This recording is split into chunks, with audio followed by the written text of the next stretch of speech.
आपका स्वागत है। मैं डॉक्टर अक्षय कुमार शुक्ला आज से आपकी ज्योग्राफी की क्लासेस कंटिन्यू करूंगा। तो जैसा कि मुझे पता चला है कि आपने अभी तक वर्ल्ड रीजनल स्टडी और इंडिया रीजनल स्टडी किया हुआ है और थोड़ा सा सोलर सिस्टम वगैरह भी किया हुआ है। तो मैं थोड़ा सा इंट्रोडक्शन सब्जेक्ट का देते हुए फिर अपनी बात को आगे बढ़ाऊँगा। तो सबसे पहले हमें ये जानना होगा कि सब्जेक्ट है क्या, सब्जेक्ट में कैसे आपका इंटरेस्ट डेवलप हो, ये सब चीज़ें क्लियर करते हुए आगे बढ़ना चाहूँगा। तो सबसे पहले हमारा जो भूगोल है वो कहाँ से कैसे आया, भूगोल कहाँ से बना, उसके लिए हमें देखना होगा कि जो ग्रीक स्कॉलर थे, सबसे पहले यूनान में एक विद्वान था जिसका नाम था एरेटोस्थनीज। एरेटोस्थनीज के मुँह से एक शब्द निकला जिसका नाम था जो उसने कहा जियोग्राफिया, या कुछ बुक्स में आपको जियोग्राफिका भी मिलता है। वहाँ से ये शब्द बन के तैयार हुआ जियोग्राफी, जिसका ग्रीक जो मीनिंग होता है, इसमें जी का मतलब होता है पृथ्वी और ग्राफो का मतलब होता है उसका वर्णन करना। तो टोटल हम ये कह सकते हैं कि भूगोल क्या है, पृथ्वी का वर्णन या उसकी व्याख्या है। लेकिन बस इतनी बात से हम भूगोल को कैसे समझ पाएंगे, तो उसका डिटेल करने के लिए हमें और कुछ भी समझना होगा, क्योंकि वर्तमान परिप्रेक्ष्य में भूगोल का जो विस्तार है वो बहुत ज़्यादा है। तो सिर्फ हम इतना कहें कि भूगोल पृथ्वी का वर्णन या उसकी व्याख्या है तो ये ठीक नहीं है। तो उसके लिए हमें देखना होगा कि भूगोल वास्तव में क्या है। तो जैसे कि एरेटोस्थनीज ने कहा कि पृथ्वी का वर्णन है, तो पृथ्वी में हमें ये भी देखना होगा कि पृथ्वी का इंटरनल स्ट्रक्चर भी है, पृथ्वी का क्रस्ट भी है, सरफेस भी है। सरफेस पे डिफरेंट टाइप की फिजियोग्राफिक एक्टिविटीज़ होती हैं, फिजियोग्राफी है, माउंटेन है, प्लेट्यू है, डेजर्ट है, प्लेन है, ये सारी चीज़ें हैं। उन सबको कैसे हम पढ़ेंगे, तो वो सारी चीज़ों का जो अध्ययन है, स्टडी है, वो सब भूगोल के अंतर्गत आता है। अब भूगोल को एक विद्वान थे जिनका नाम था रिचर्ड हार्टशॉन। हार्टशॉन ने एक डेफिनेशन दी कि भूगोल वह विज्ञान है जो पृथ्वी तल के एक स्थान से दूसरे स्थान तक परिवर्तनशील स्वरूपों का वर्णन और व्याख्या मानव के संसार के रूप में करता है। ठीक है, ये इतना बड़ा सेंटेंस उन्होंने कहा। उस चीज़ को हमें उसकी टेक्निक समझनी होगी कि इन्होंने जो ये एक फैक्ट निकाला, एक तथ्य निकाला, तो किस आधार पर निकाला। अभी तक भूगोल को हम सिर्फ जियोग्राफी मीन्स पृथ्वी का वर्णन या उसकी व्याख्या ये पढ़ रहे थे, लेकिन अब हमें इसको थोड़ा सा चीज़ों को बढ़ा के देखना है। तो जो डेफिनेशन उन्होंने दी कि भूगोल वह विज्ञान है जो पृथ्वी तल के एक स्थान से दूसरे स्थान तक परिवर्तनशील स्वरूपों का वर्णन और व्याख्या मानव के संसार के रूप में करता है। तो उसको थोड़ा सा हम देखते हैं कि ये लाइन जो इन्होंने एक सेंटेंस बोला वो कैसे अप्लाई हो रहा है, उसको अप्लाई कैसे करेंगे हम, वो कैसे अप्लाई हो रहा है।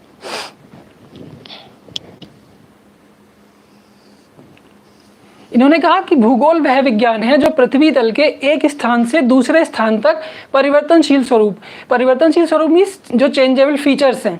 जैसे आप देखिए कि ये हमारा इक्वेटर वाला पार्ट हो गया।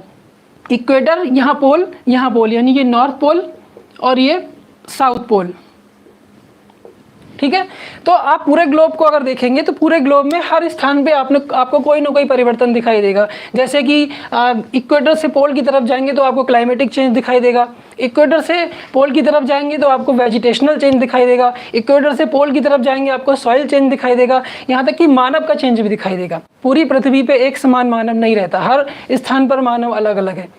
तो ये सब क्या है, जो चेंजेबल फीचर्स हैं, चेंजेबल फीचर परिवर्तनशील स्वरूपों का वर्णन और व्याख्या मानव के संसार के रूप में करता है। यानी कि यहाँ पर सिर्फ पृथ्वी का वर्णन ही नहीं है, मानव का एग्जिस्टेंस भी है। जब तक मनुष्य उसके साथ नहीं है, उसका पृथ्वी जो वातावरण है उसके साथ इंटरेक्शन नहीं है, तब तक हम उसको भूगोल को कंप्लीट नहीं मान सकते। ठीक है, इसी संदर्भ में और परिभाषाएं आई, जैसे भूगोल क्या है, वितरण का विज्ञान। अगर कोई आपसे डेफिनेशन पूछता है तो सिंपल आप ये नहीं कहेंगे जियोग्राफी मीन्स पृथ्वी का वर्णन या उसकी व्याख्या, आपको बोलना होगा भूगोल क्या है, वितरण का विज्ञान। ठीक है, geography is the science of distribution, geography is the philosophy of places. अब ये सब बातें जो कही जा रही हैं, ये एक डेफिनेशन हो गई, उसको कैसे अप्लाई करना है, वो उसकी टेक्निक क्या है, क्यों ये शब्द कहे गए, वो पढ़ना बस वो हमारे लिए इम्पॉर्टेंट है और वो हमें भूगोल में इंटरेस्ट डेवलप कराएगा। कैसे, जैसे कहा कि भूगोल स्थानों का दर्शन है। ठीक है, तो स्थानों का दर्शन मीन्स स्थान से मतलब क्या है, स्थान से मतलब है कि डिफरेंट प्लेसेस। डिफरेंट प्लेसेस से मीन्स क्या, डिफरेंट प्लेस से मतलब है कि एक किसी भी स्थान की जलवायु दशाएं क्या हैं, कि उस स्थान की वनस्पतिक दशाएं क्या हैं, उस स्थान का की मिट्टी की दशाएं क्या हैं, उस स्थान का मानव कैसा है, उस स्थान का मानव अपने वातावरण के साथ कैसे इंटरेक्ट करता है। तो ये सब क्या है, अलग अलग स्थान। और अलग अलग स्थान आप इनको महाद्वीपों के रूप में भी देख सकते हैं, ठीक है, इनको अलग अलग कटिबंधों के रूप में भी देख सकते हैं।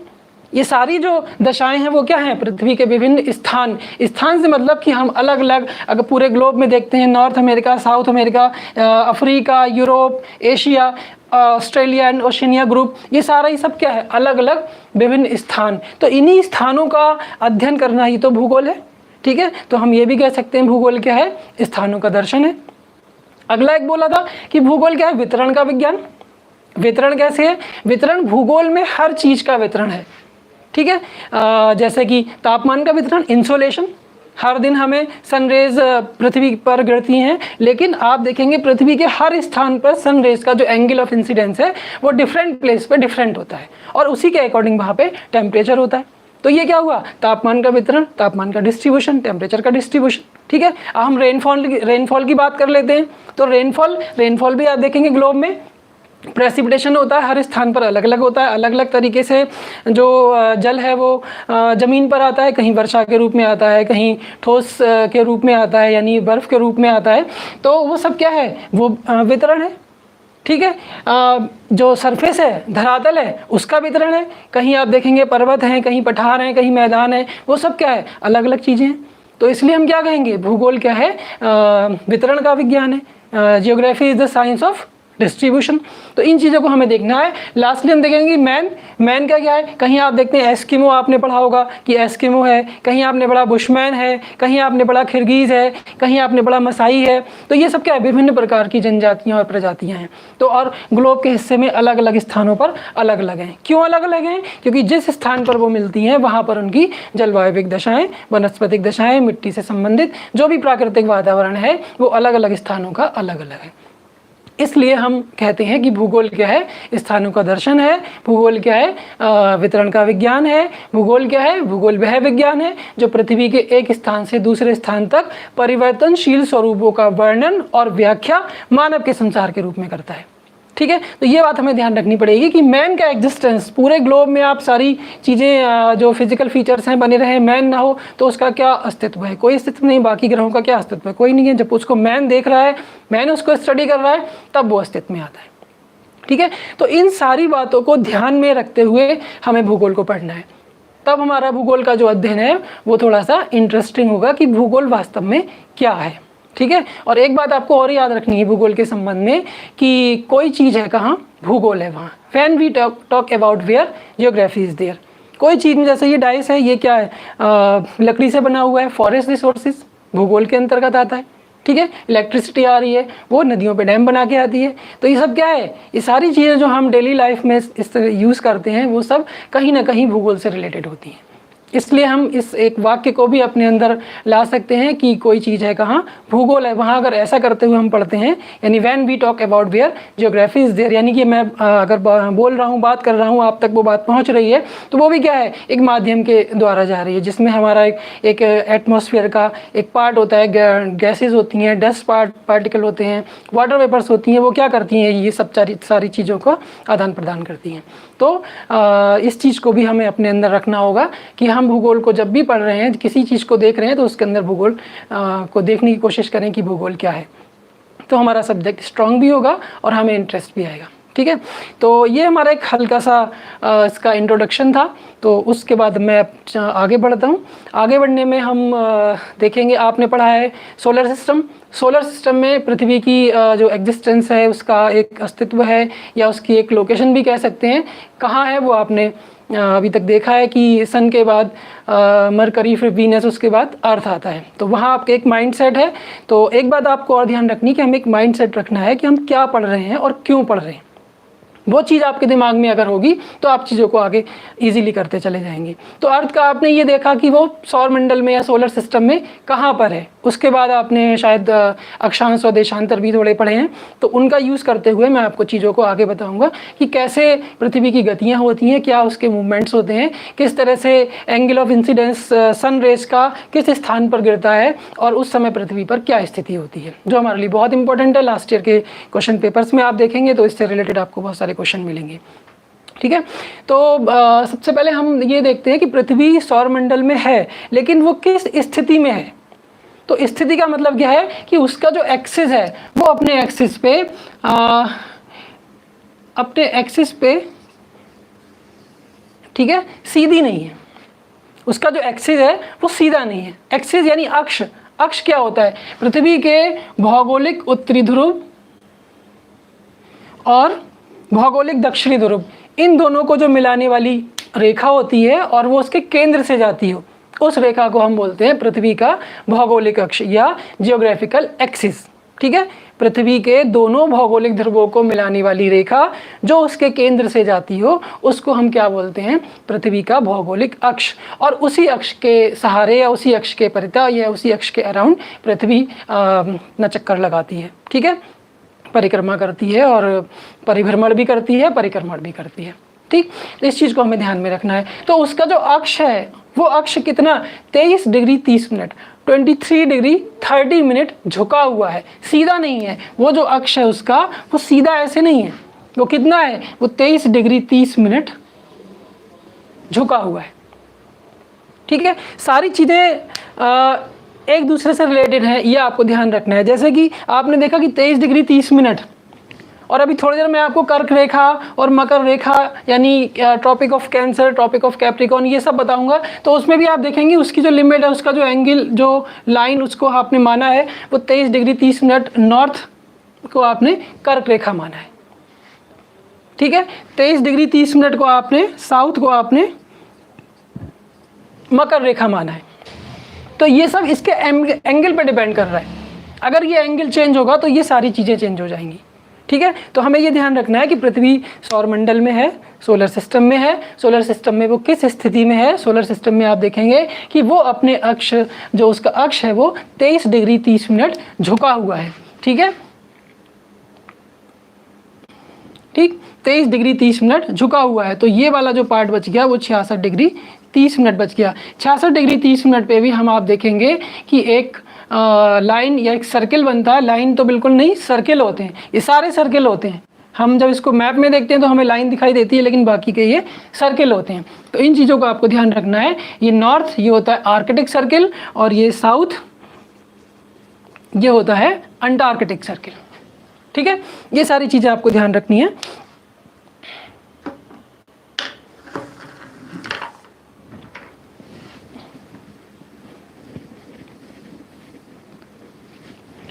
अब आपको ये याद रखना है कि पृथ्वी पर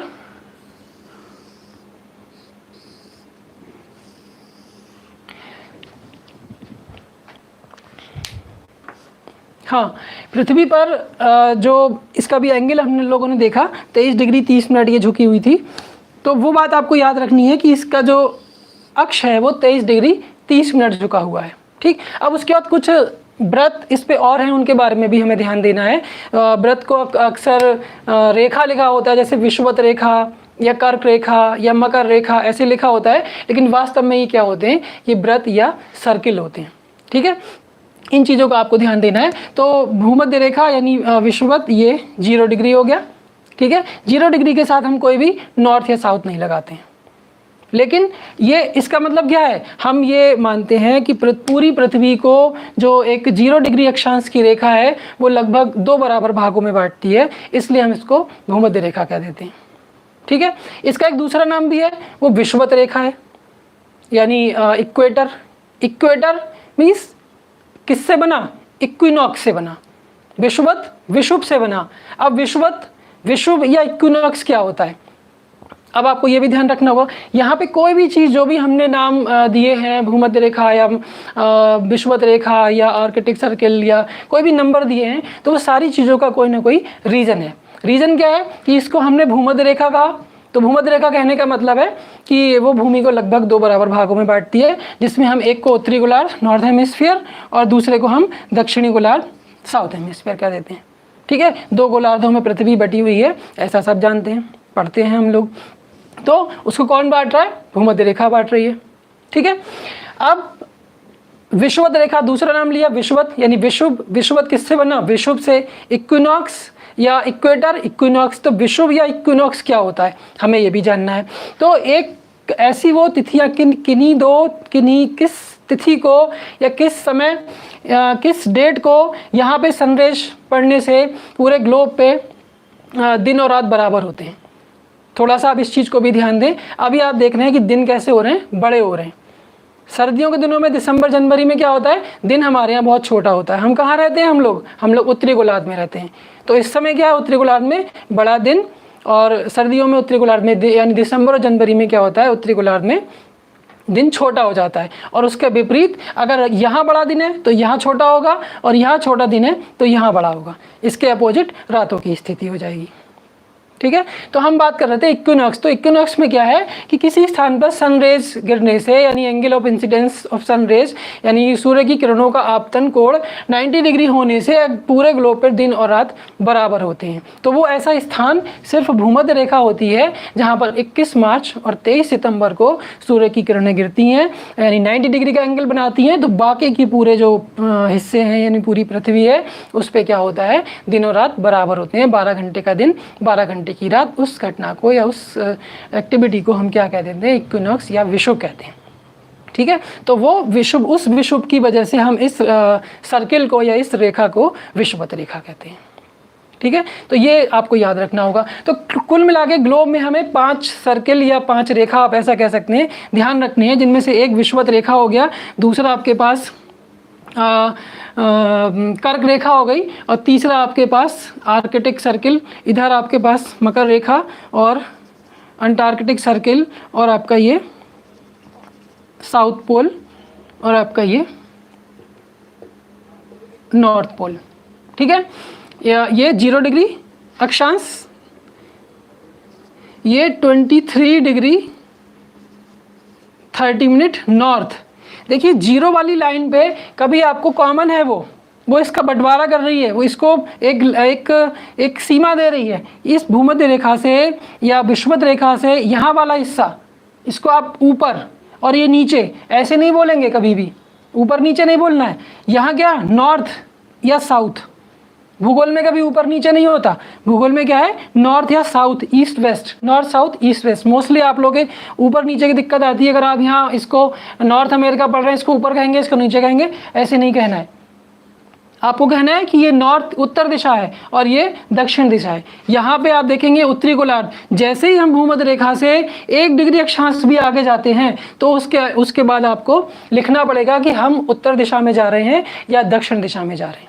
ठीक है, यहाँ पर आप जानते हैं कि 0 डिग्री से लेकर 90 डिग्री तक 1-1 डिग्री के अंतराल पे 90 रेखाएं खींची गई हैं, या उस व्रत बनाए गए हैं, रेखाएं नहीं बल्कि व्रत बनाए गए हैं, पूरे सर्किल होते हैं।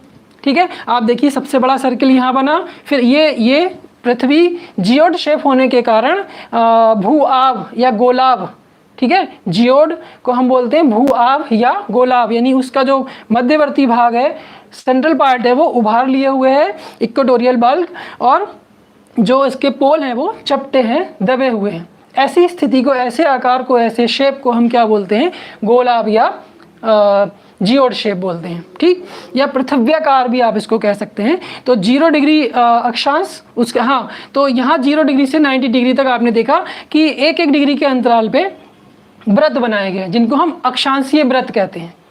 आपने अक्षांश और देशांतर पढ़ चुके हैं आप लोग पहले, इसलिए डायरेक्ट मैंने आप इन चीज़ों को आपके सामने बताया कि यहाँ जो ये है, 1-1 डिग्री के अंतराल पर क्या हो रहा है, 90 सर्किल बने हुए हैं, जिसमें ये जो लास्ट नॉर्थ पोल, ये क्या होता है, एक पॉइंट होता है। यहाँ से सर्किल बनाते हुए हम लोग चले जाएंगे, सारे सर्किल, जितना पार्ट ये दिख रहा है इसके अपोजिट भी इतना पार्ट है। ठीक है, और ये सारे सर्किल ऐसे बनाते चले जाएंगे। ठीक है, लास्ट में ये एक पॉइंट बचेगा जो हमारा नॉर्थ पोल होता है। इसी टाइप से इधर बनाते चले जाएंगे तो लास्ट में हमारा एक पॉइंट बचेगा जो साउथ पोल होगा। इसीलिए दोनों पोल्स को, दोनों ध्रुवों को पृथ्वी पर क्या बोलते हैं, टाइमलेस और स्पेसलेस, समय विहीन और स्थान विहीन अगर कुछ है पृथ्वी पे तो वो उसके दोनों ध्रुव हैं। ये क्वेश्चन आए हुए हैं, इनको थोड़ा ध्यान रखिएगा आप लोग, इसी तरह से क्वेश्चन आएंगे इसमें। तो अब आप देखिए कि 0 डिग्री से जैसे ही आप उत्तर दिशा में जाते हैं तो आपको जो भी अक्षांश, जिस अक्षांश पे आप गए हैं, ठीक है, समान अक्षांशों को मिलाने वाला जो सर्किल होता है वो उतने डिग्री का अक्षांशीय वृत्त होता है। अगर मान लीजिए मैं 1 डिग्री पे यहाँ पे पॉइंट्स ले लूँ, सारे 1 डिग्री के अक्षांश हैं, उनको मिलाते हुए कोई सर्कल बना दूँ, तो वो सर्कल या वृत्त बना दूँ तो वो क्या बनेगा, 1 डिग्री का अक्षांशीय वृत्त बनेगा। ठीक है, तो यहाँ हमने 23 डिग्री 30 मिनट का एक सर्किल हमें मिला जिसको हमने कर्क रेखा कहा गया। ठीक है, उसके बाद 23 डिग्री 30 मिनट दक्षिण देखा तो वो हमें मकर रेखा उसको नाम दिया गया। ठीक है, 0 डिग्री उसके आगे कोई नॉर्थ या साउथ नहीं लगाया है, मैं आपको बता चुका क्यों। और 0 डिग्री से जैसे ही हमें इस दिशा में जाएंगे यानी उत्तर दिशा में तो आपको नॉर्थ या उत्तर लिखना होगा, या आप दक्षिण आएंगे तो आपको साउथ या दक्षिण लिखना होगा। ठीक है, तो ये 23 डिग्री 30 मिनट उत्तरी अक्षांश जो है वो क्या हुआ, कर्क रेखा। 23 डिग्री 30 मिनट दक्षिणी अक्षांश जो है वो क्या हुआ, मकर रेखा। ठीक है, एक बात और, आपको साढ़े नहीं बोलना है, बहुत से लोग साढ़े बोलते हैं, आपको साढ़े नहीं बोलना है, भूगोल में कोई साढ़े इस्तेमाल नहीं किया जाता, 23.5 डिग्री ऐसे नहीं बोलना है, 23 डिग्री 30 मिनट। 1 डिग्री में 60 मिनट होते हैं और 1 मिनट में 60 सेकंड होते हैं, तो उसी हिसाब से हमें एक भौगोलिक भाषा का प्रयोग करना है जिसमें हमें 23 डिग्री 30 मिनट या जो भी अक्षांश आ रहा है जितने डिग्री उतने मिनट के हिसाब से हमें उसको बोलना है, साढ़े वगैरह ये सब इस्तेमाल नहीं करना है। तो 0 डिग्री, उसके बाद 23 डिग्री 30 मिनट। एक बात और समझ लें आप, जब आपसे कभी किसी स्थान की अक्षांशीय या देशांतरीय स्थिति पूछी जाती है तो आप लोग बोलते हैं कि इतने डिग्री इतने मिनट, ठीक है, बाकी का आप छोड़ देते हैं, लेकिन जो एक्यूरेसी होती है वो सेकंड तक होती है, इतने डिग्री इतने मिनट और इतने सेकंड। क्या, क्यों ऐसा होता है? इसलिए ऐसा होता है कि पूरी सरफेस है, वैसे तो सरफेस पे कहीं कुछ नहीं है, कोई लाइन नहीं खींची गई, कोई सर्कल नहीं बना है, सारे काल्पनिक हैं, सारी इमेजिनरी हैं, लेकिन स्टडी के पॉइंट ऑफ व्यू से ऐसा किया गया है। ठीक है, तो जब ऐसा किया गया तो पूरा ही हमें उसको मानना होगा। तो पूरे सरफेस पे क्या है, एक एक सेकंड, सबसे छोटी जो एंगुलर डिस्टेंस होगी वो कितनी होगी, 1 सेकंड, उससे बड़ी 1 मिनट और उससे बड़ी 1 डिग्री। तो जैसे मैंने आपको बोला कि 0 डिग्री से 1 डिग्री के बीच, यानी 0 डिग्री, मैंने अभी आपको बोला कि 1 डिग्री के डिफरेंस पे, इंटरवल पे यहाँ पे 90 लाइन खींची गई हैं, 90 सर्किल बनाए गए। ठीक है, तो 0 डिग्री से 1 डिग्री वो भी तो कोई स्पेस हुआ। ठीक है, सबसे बड़ा डिग्री, उसके बाद मिनट, तो ये जो स्पेस हुआ बचा, इस स्पेस में 1 मिनट की 60 लाइन बनेंगी, जैसे कि घड़ी में होता है, वॉल क्लॉक या रिस्ट वॉच में आप देखेंगे तो क्या होता है, घड़ी घंटा मिनट और सेकंड्स होते हैं।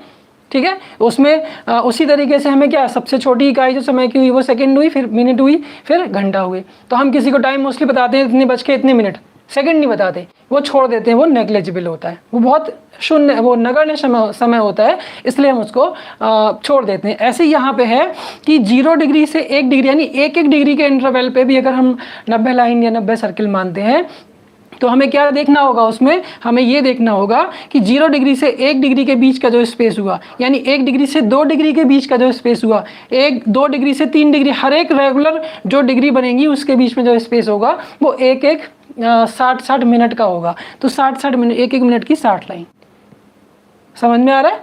इसी तरीके से जब 0 डिग्री से 1 मिनट के डिफरेंस देखा तो 1 मिनट में 60 सेकंड, तो वो 60 सेकंड का स्पेस भी यहीं होगा। तो अगर हमें कोई पॉइंट यहाँ ढूंढना है, मान लीजिए ये कहा कि यहाँ पे मेरा घर है या आपका घर है, तो आप इसकी लोकेशन अगर आपको निकालनी है तो आप देखेंगे कि कौन से अक्षांश नंबर तक हम आ गए। मान लीजिए 15 डिग्री अक्षांश तक आप आ गए और 16 डिग्री के बीच में है, तो ना तो आप इसे 15 कह सकते हैं, ना आप इसे 16 कह सकते हैं। कैसे काउंट करेंगे, इसके बीच में जो 1 मिनट की लाइन आई हुई है, ठीक है, वो सारी लाइन यहाँ पे वो किसी ना किसी लाइन को टच करते हुए जा रहा होगा। तो 15 डिग्री और जितने मिनट की, मान लीजिए 20 मिनट की लाइन को ये टच करके आ रहा है, तो आप कहेंगे 15 डिग्री 20 मिनट इसकी एग्जैक्ट लोकेशन है। ठीक है, लेकिन ऐसा भी हो सकता है कि वो एकदम 20 मिनट की लाइन को टच नहीं कर रहा हो, 20 मिनट और 21 मिनट की लाइन के बीच में हो। तब क्या होगा, तब यहाँ पे 60 सेकंड, एक एक सेकंड के 60 पॉइंट बनेंगे।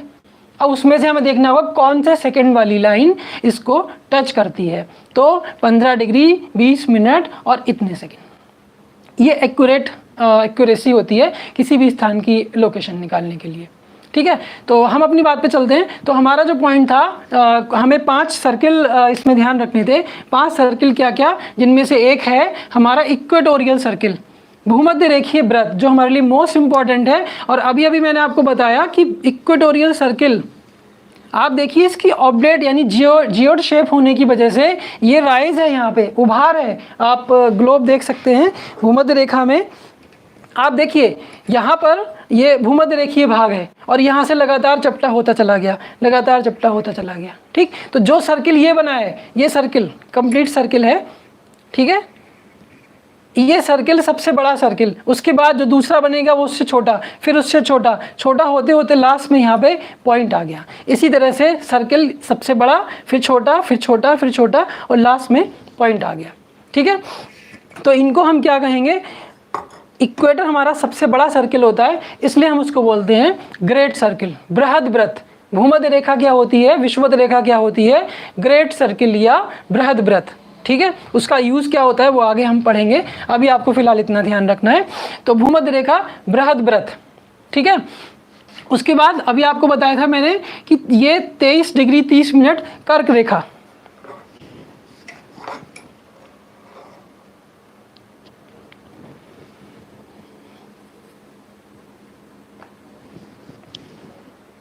ठीक है, 23 डिग्री 30 मिनट कर्क रेखा, और इसी तरीके से 66 डिग्री 30 मिनट उत्तर, इसको हम बोलते हैं आर्कटिक सर्किल, आर्कटिक सर्किल,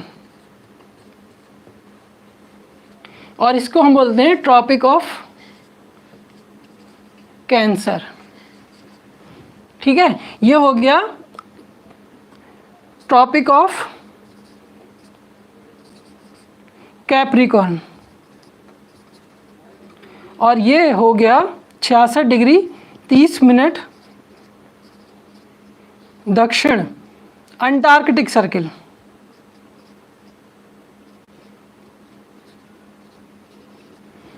ठीक है, ये उसके बाद नॉर्थ पोल और साउथ पोल, यानी कि एक विषुवत रेखा नंबर 1, नंबर 2 कर्क रेखा, नंबर 3 मकर रेखा, number 4 Arctic circle, number 5 Antarctic circle, और 2 पॉइंट आपके ये नॉर्थ पोल और साउथ पोल। ये सिस्टम अगर आपके समझ में आ गया तो बाकी का जो भूगोल है, जो ज्योग्राफी है, बहुत इजी है। बस ये टेक्निक है, भूगोल को भौगोलिक तरीके से पढ़ने की ये टेक्निक है। इस टेक्निक को आपको बस ध्यान में रखना है, बाकी कोई चीज़ आपसे बाहर नहीं जाएगी।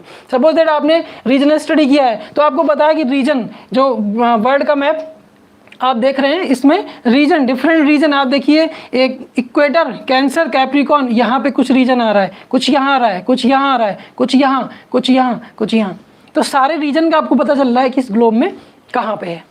ठीक है, तो आपको ध्यान रखना है भूमध्य रेखा 0 डिग्री अक्षांश, जिसका कोई भी नॉर्थ या साउथ नहीं होता है, क्योंकि वो एक उभयनिष्ठ रेखा आप कह सकते हैं, कॉमन लाइन है जो दोनों गोलार्धों का निर्धारण करती है। उससे अगर हम इस दिशा में जाते हैं तो वो उत्तर हो जाता है, और इस दिशा में जाते हैं तो वो दक्षिण हो जाता है। इसलिए हमें इस दिशा से, जैसे ही भूमध्य रेखा से इस उत्तर दिशा में चलेंगे, कोई भी अक्षांश नंबर होगा उसके आगे हमें नॉर्थ या साउथ लगाना जरूरी होगा। 23 डिग्री 30 मिनट कर्क रेखा, 66 डिग्री 30 मिनट आपका आर्कटिक सर्किल। अब आप ये भी ध्यान रख लीजिए कि इन कर्क और मकर रेखा के नाम तो आपको आसानी से याद हो जाते हैं, लेकिन ये सर्किल में थोड़ा सा आपको परेशानी हो सकती है। तो रीजनल स्टडी ऑलरेडी आप लोग कर चुके हैं, जिसमें आपने पढ़ा होगा कि हमारा जो नॉर्थ पोल है, उत्तरी ध्रुव है, वो कैसा है, वो जलीय स्थिति लिए हुए है। जलीय मीन्स कि वहाँ पे एक महासागर है जिसको हम बोलते हैं आर्कटिक महासागर, ये सारा। ठीक है, आर्कटिक महासागर। और जो दक्षिणी ध्रुव है वो स्थलीय स्थिति लिए हुए है, जहाँ पे क्या है, अंटार्कटिका महाद्वीप। तो इस आर्कटिक महासागर के नाम पर हम इसको बोल देते हैं आर्कटिक सर्किल, और यहाँ अंटार्कटिका महाद्वीप के नाम पे हम इसे बोल देते हैं अंटार्कटिक सर्किल। अंटार्कटिका सर्किल नहीं, अंटार्कटिक सर्किल और आर्कटिक सर्किल। ठीक है, तो ये आपको याद रखना है कि इतनी बात हमेशा आपको अपने माइंड में रखनी है जब भी आप भूगोल पढ़ेंगे। ठीक है, तो उसके बाद हम इसकी बात कर रहे थे कि पृथ्वी की गतियों के बारे में। तो अभी आपको मैंने बताया कि 23 डिग्री 30 मिनट ये अपने अक्ष पर झुकी हुई है, यानी इसका जो अक्ष है वो 23 डिग्री 30 मिनट झुका है। आप ऐसे भी देख सकते हैं, आप देखिए, ठीक है, एकदम सीधा नहीं है, सीधा होता तो ये ऐसे होता, अभी ये ऐसे है। तो इसका जो अक्ष है वो 23 डिग्री 30 मिनट झुका है, और 23 डिग्री 30 मिनट झुके होने के कारण ये स्थितियां बनती हैं कि कर्क रेखा को हमने ये नंबर दिया और मकर रेखा को हमने ये अक्षांश ये नंबर दिया। अगर ये एंगल बदल जाता तो ये चीज़ें भी बदल जाती। ठीक है, अब आप देखिए इस कंडीशन में होते हुए पृथ्वी क्या करती है, सूर्य का चक्कर लगाती है। ठीक, एक तो वो अपने अक्ष पर घूमती है, उसका अक्ष जो दोनों भौगोलिक ध्रुवों को मिलाता हुआ एक लाइन है मिलाती हुई जो उसके केंद्र से जा रही है, वो भौगोलिक अक्ष है, और उसी अक्ष के परितः पृथ्वी अपने इस तरह से घूम रही है। यानी कि ये जो आप देख रहे हैं ये लाइन, ये पॉइंट एक लाइन ही कह सकते हैं आप इसको, यहाँ से यहाँ तक, और इसके परितः पृथ्वी ऐसे घूम रही है। तो पृथ्वी अपने अक्ष पर 23 डिग्री 30 मिनट झुकी हुई है। इस स्थिति में वो पश्चिम से पूरब दिशा में चक्कर लगाती है। आप देखिए ये नॉर्थ, ये साउथ, ईस्ट और वेस्ट, ये भी आपको ध्यान रखना है। ये आप दिशाओं के बारे में भी आप पहले पढ़ चुके हैं, इतना आपको याद रखना है। भूगोल जब भी आप पढ़ेंगे, कोई मैप पढ़ना है, कोई ग्लोब पढ़ना है, तो आप हमेशा एक इस टाइप से बना लीजिए। किसी भी कंपटीशन को करने के लिए आपको हमेशा ध्यान रखना है नॉर्थ, साउथ, ईस्ट और वेस्ट।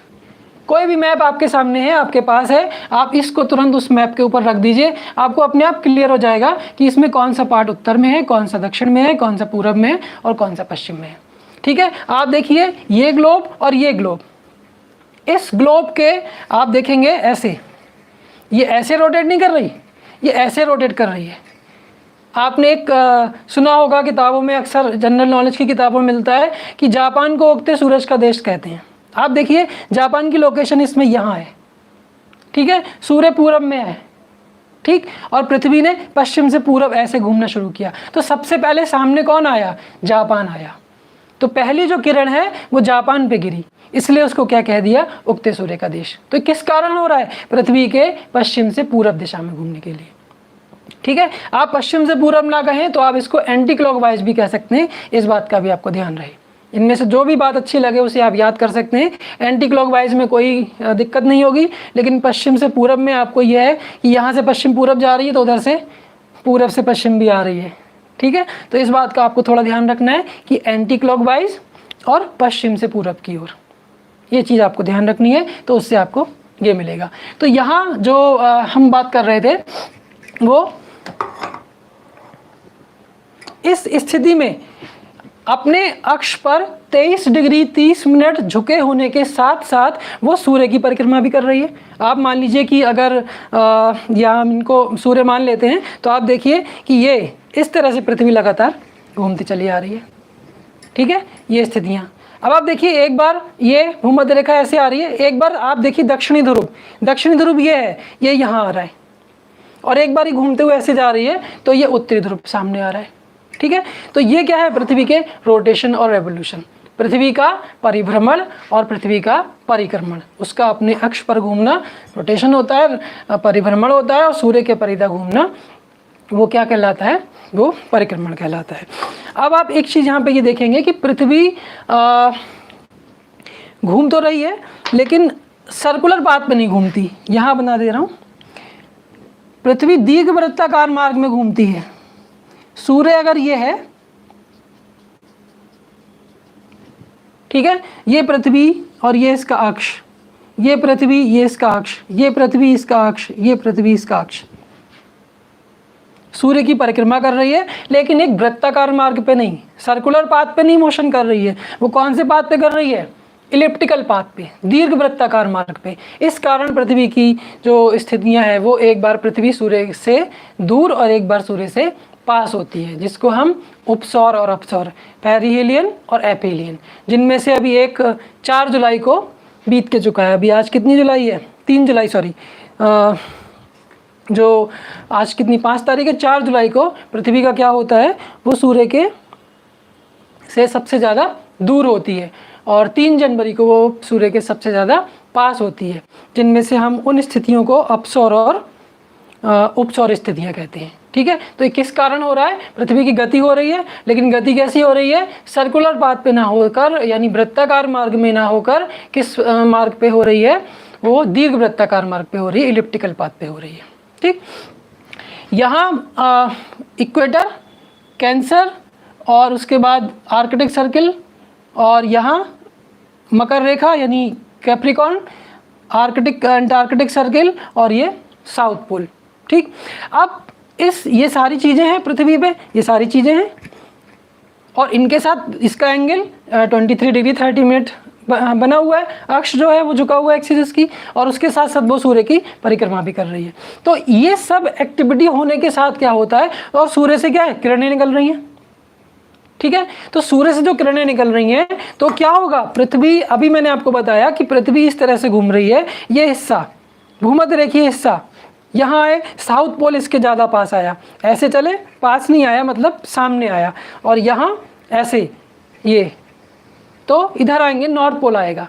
ठीक है, लेकिन इक्वेटोरियल पार्ट जो भूमध्य रेखीय भाग है, वो भूमध्य रेखीय भाग हमेशा सूर्य की किरणों के लगभग सामने आ रहा है, इसलिए जो भूमध्य रेखीय भाग है उस पर लगभग 90 डिग्री का एंगल रहता है, लेकिन वो एंगल शिफ्ट होता है। अब आप सोचिए कि यहाँ सूर्य है, अगर मान लीजिए थोड़ी देर को हम मान लेते हैं कि ये वाला जो ग्लोब है वो पृथ्वी है और ये वाला जो ग्लोब है वो सूर्य है। यहाँ से किरणें जाएंगी, आप मानिए ये यहाँ से किरणें जाएंगी तो भूमध्य रेखा पे पड़ रही हैं। ठीक है, अब पृथ्वी अपने अक्ष पर 23 डिग्री 30 मिनट झुकी हुई भी है, और उसके साथ साथ वो अपने अक्ष पर परिक्रमा, अपने अक्ष पे घूम रही है, और अपने अक्ष पे घूमते घूमते वो सूर्य के चारों तरफ भी लगातार घूम रही है। ठीक है, तो सूर्य के चारों तरफ लगातार घूमते घूमते, अपने अक्ष पर घूमते घूमते क्या होगा, यहाँ से जो सनरेज आएंगी उनका एंगल इस ग्लोब पर बदलता रहेगा, शिफ्ट होता रहेगा, उनका जो आपतन कोण है, एंगल ऑफ इंसिडेंस है, वो बदलता रहेगा।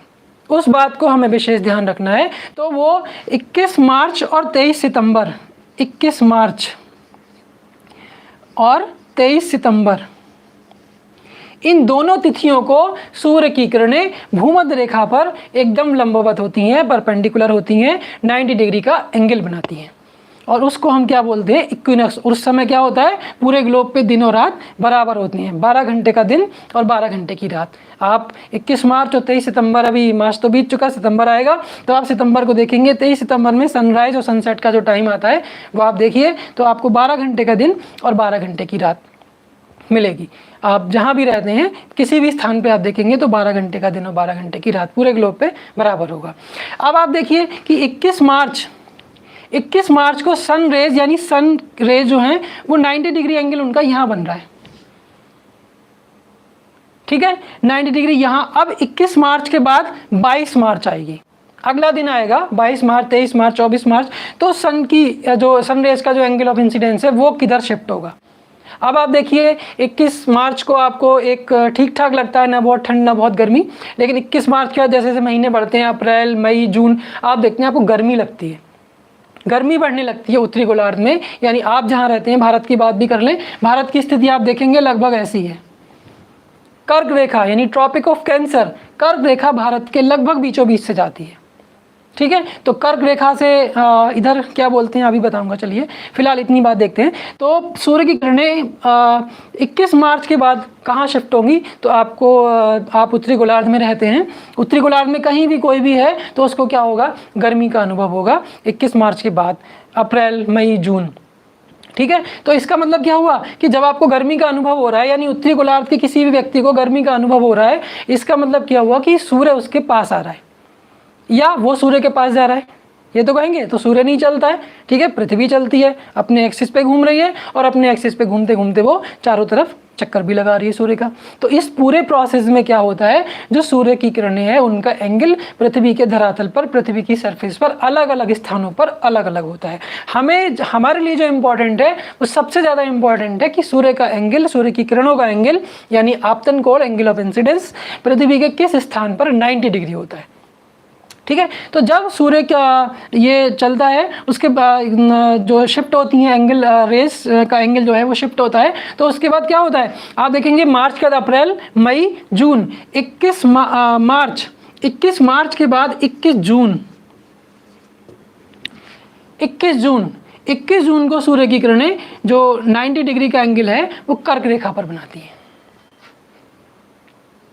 कर्क रेखा से उत्तर किसी भी स्थान पर फिर 90 डिग्री एंगल नहीं बनता। किस कारण? क्योंकि वो अपने अक्ष पर घूम रही है और 23 डिग्री 30 मिनट झुकी हुई है, और 23 डिग्री 30 मिनट झुकी होने के साथ साथ वो क्या करती है, अपने सन के चारों तरफ भी लगातार घूमती रहती है। ठीक है, तो ये लास्ट लिमिट हो गई उत्तरी गोलार्ध में एंगल ऑफ इंसिडेंस 90 डिग्री होने की। ठीक है, तो जिस दिन उत्तरी गोलार्ध में सूर्य की किरणें 90 डिग्री का एंगल कर्क रेखा पे बनाती हैं, तो उस दिन क्या होता है, उत्तरी गोलार्ध में सबसे बड़ा दिन होता है। इसीलिए आप बड़े दिन की छुट्टी तो नहीं कहूँगा, बड़े दिन आप उसको योग दिवस के रूप में अब मनाया जाने लगा है। तो क्यों मनाया जाने लगा? क्योंकि वो हमारे लिए इसलिए खास है कि 21 जून को कर्क रेखा पर सूर्य की किरणों का एंगल ऑफ इंसिडेंस 90 डिग्री होता है। ठीक है, 90 डिग्री होने के कारण क्या होगा, यहाँ पे सबसे ज़्यादा आपको इंसोलेशन मिलेगा, यानी सूर्यातप मिलेगा। सूर्य की किरणों का शॉर्ट वेव उनको हम बोलते हैं। सूर्य की किरणों से जो इंसोलेशन मिल रहा है, इनकमिंग सोलर रेडिएशन, या उसको सूर्यातप बोलते हैं। तापमान नहीं, सूर्यातप। ठीक है, टेम्परेचर नहीं, टेम्परेचर तो बाद में कन्वर्ट होता है। इंसोलेशन या आप कह सकते हैं सूर्यातप, तो वो मैक्सिमम होता है। इसलिए हमारे लिए इम्पॉर्टेंट है कि सूर्य की किरण किस स्थान पर किस दिन कितने डिग्री का, 90 डिग्री का एंगल बनाती है। तो जिस स्थान पर 90 डिग्री का एंगल बनाती है वो स्थान मैक्सिमम इंसोलेशन गेन करता है। ठीक है, तो यहाँ से आप देखेंगे 21 मार्च से लेके 21 जून तक उसको आते आते 3 महीने का समय लगा। 3 महीने सूर्य का जो सफ़र रहा वो इस तरह से यहाँ रहा। ठीक है, सूर्य नहीं चलता है, बार बार मैं इस बात को कह रहा हूँ, इसलिए ध्यान रखें। पृथ्वी चलती है, अपने एक्सिस पर घूमती है, अपने एक्सिस पे घूमते घूमते सूर्य के चारों तरफ घूमती है। ऐसा करने में ये पूरा प्रोसेस होता है जो आप अपना जिसका प्रैक्टिकल आप डेली लाइफ में अपना देख रहे हैं। ठीक है, आप 21 मार्च को आपको ठीक लग रहा था, नॉर्मल, ना ठंड लग रही थी ना गर्मी लग रही थी, लेकिन जैसे जैसे समय बढ़ने लगा अप्रैल मई जून और आपको गर्मी आनी शुरू हुई। अब क्या हुआ, एंगल ऑफ इंसिडेंस, ये लास्ट लिमिट थी, मैंने आपको बताया। इसके बाद यहाँ कहीं 90 डिग्री नहीं जाता, यहाँ के बाद किरणें उसकी और तिरछी हो जाती हैं, यहाँ तक आते आते ख़त्म जैसी होने लगती हैं, बिल्कुल तिरछी हो जाती हैं। तो लाइट इसके बाद पहुँचनी मुश्किल हो जाती है, बहुत कम लाइट पहुँचती है। इसलिए आपने देखा है, सुना है कि ये जो पोल हैं वो लगातार जमे रहते हैं, क्योंकि वहाँ डायरेक्ट सनलाइट बहुत कम पहुँच पाती है। ठीक है, तो ये जो पार्ट हमारा हुआ 21 जून, इसके बाद फिर वापस, क्योंकि लास्ट लिमिट हो गई 21 जून के बाद 23 सितंबर को फिर वापस यही एंगल 90 डिग्री हो रहा है। यानी 3 महीने इधर जाने में, 3 महीने इधर वापस आने में 6 महीने का सफ़र हो गया उत्तरी गोलार्ध का। ये बात आपको याद रखनी है। तो आप देखेंगे 21 मार्च से 23 सितंबर तक का जो समय है, क्योंकि हम लोग सभी उत्तरी गोलार्ध में रहते हैं, आप देखेंगे हम लोग गर्मी से परेशान रहते हैं। पूरे 6 महीने गर्मी वाला सीजन रहता है। क्यों रहता है? क्योंकि हम सूर्य की किरणों के डायरेक्ट कांटेक्ट में होते हैं। ठीक है, और जैसे ही सूर्य की किरण 23 सितंबर को भूमध्य रेखा पर 90 डिग्री का एंगल बनाएगी, तो क्या होगा, फिर धीरे धीरे गर्मी खत्म होनी शुरू हो जाती है। और आप देखते हैं दिन में भी अंतर आता है। जैसे ही 21 मार्च से 21 जून की तरफ समय बढ़ता है, दिन की अवधि में क्या होता है, विस्तार हो जाता है, वो बढ़ने लगती है। और जैसे ही 21 जून पूरा होता है, उसके बाद फिर दिन की अवधि घटने लगती है। और 21 मार्च को 12 घंटे थी, फिर दोबारा फिर से 23 सितंबर को 12 घंटे हो गया। ठीक है, इसी के अकॉर्डिंग हमें विदेश यात्राओं पे, वो सारी चीज़ों में ये सब चीज़ें काम आती हैं, कब हमें कहाँ रहना है, क्या करना है। जैसे आप देशांतर में पढ़ा होगा कि भारत का और इंग्लैंड का टाइम 5.5 घंटे का रहता है, कभी 4.5 घंटे का रहता है। तो क्या है, वो डे लाइट सेविंग का होता है कि सनरेज यहाँ 90 डिग्री का एंगल कब बना रही है और यहाँ 90 डिग्री का एंगल कब बना रही है। जब उत्तरी गोलार्ध में 90 डिग्री का एंगल होगा, उस समय उत्तरी गोलार्ध के जो स्थान है वहाँ पर दिन की अवधि ज़्यादा होगी और रात छोटी होगी। और यहाँ अब क्या होगा, 23 सितंबर को यहाँ आया, उसके बाद वो क्या है, दक्षिणी गोलार्ध की यात्रा। दक्षिणी गोलार्ध में लिमिट क्या है, 23 डिग्री 30 मिनट साउथ। ठीक है, जिसको हमने क्या नाम दिया है, ट्रॉपिक ऑफ कैप्रिकॉर्न, यानी कि मकर रेखा। मकर रेखा, मकर रेखा। एक बात और रह गई, कर्क रेखा। जब सूर्य की किरणें कर्क रेखा पर, यानी 21 जून को कर्क रेखा पर 90 डिग्री का एंगल बनाती हैं, उस दिन को हम कहते हैं कर्क संक्रांति। ठीक है, समर सोलिस्टिस। और जिस दिन वो मकर रेखा पर 90 डिग्री का एंगल बनाती हैं उसको हम बोलते हैं मकर संक्रांति, यानी कि विंटर सोल्स्टिस। अब आपको ये ध्यान रखना है कि मकर संक्रांति हम लोग 14 जनवरी को मनाते हैं, वो ज्योतिष के अनुसार होती है, लेकिन हमारे जो भौगोलिक घटना है, भौगोलिक क्रिया है, उसके अनुसार क्या होता है, जिस दिन मकर रेखा पर सूर्य की किरणें 90 डिग्री का एंगल बनाती हैं वो हमारा विंटर सोल्स्टिस या मकर संक्रांति होता है।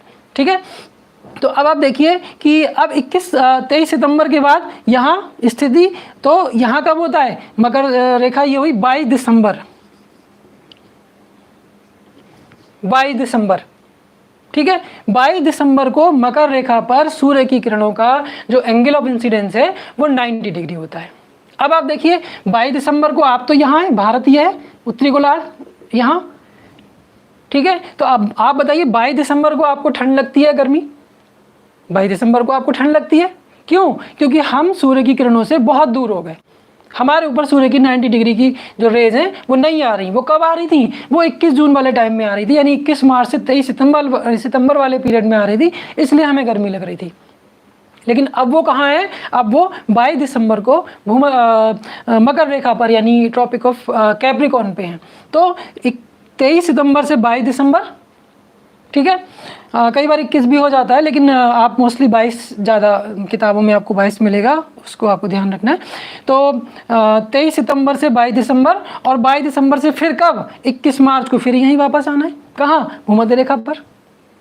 तो 23 सितंबर से 22 दिसंबर 3 महीने लगभग, और फिर 22 दिसंबर से 21 मार्च फिर 3 महीने, यानी 6 महीने का जो समय हुआ वो कहाँ का रहा? दक्षिणी गोलार्ध का रहा।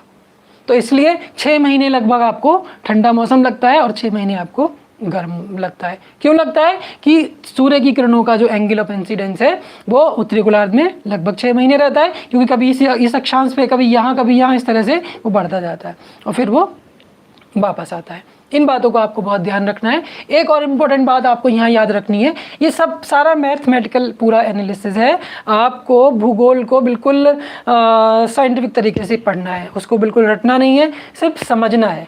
ठीक है, कॉन्सेप्ट समझिए और उसकी टेक्निक समझिए, भूगोल बहुत आसान हो जाएगा।